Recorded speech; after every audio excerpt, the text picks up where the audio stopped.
Мына жерди караңыз, биздин ичибиздеги абаны караңыз. Мына жогору жакты. Дем алуу мүмкүн эмес. Мүмкүн эмес дем алуу. Мына ошол башка өлкөлөрдөгү практиканы колдоп, Исхак Абсаматович жана сунуш киргизди, Бишкек шаарында өзгөчө абалды киргизүү керек деп. Мына эл аралык уюмдардын берген баасын бүгүн көрдүңүздөрбү? Бангладештен дагы алдына өтүп чыгып, биз дүйнөдө биринчи орунда турабыз азыр. Эң абанын кири боюнча. Биздин дарыгерлер кулак кагып атат. Жаш балдарды, анан жанакы өзгөчө оорусу бар адамдардын көчөдө болуусу кооптуу деген коңгуроо кагып атат.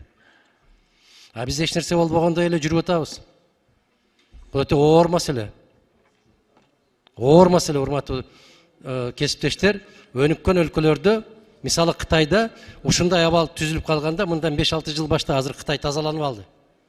Өзгөчө абал киргизишчү. Мектепке барган балдарды, бала бакчага барган балдарга өзгөчө бир көңүл бурушчу. А бизде азыр мына ол дем алуу органдары оорусу боюнча биздин Бишкек шаары биринчи орунга чыгып атат.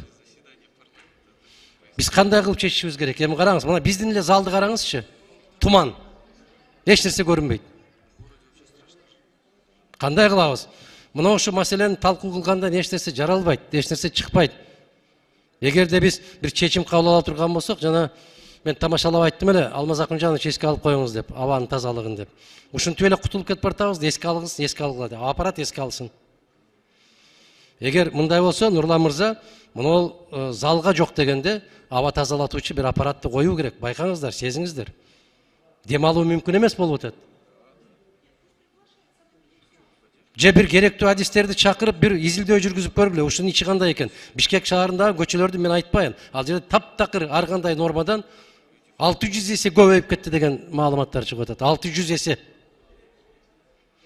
Ушуга бир реакция кылып койсок, урматтуу туугандар.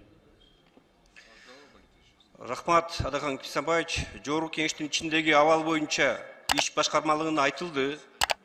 Азыркы убакта иштешип атышат. 5-кабатта дагы ошондой эле абал начар болчу, аны айттык биз.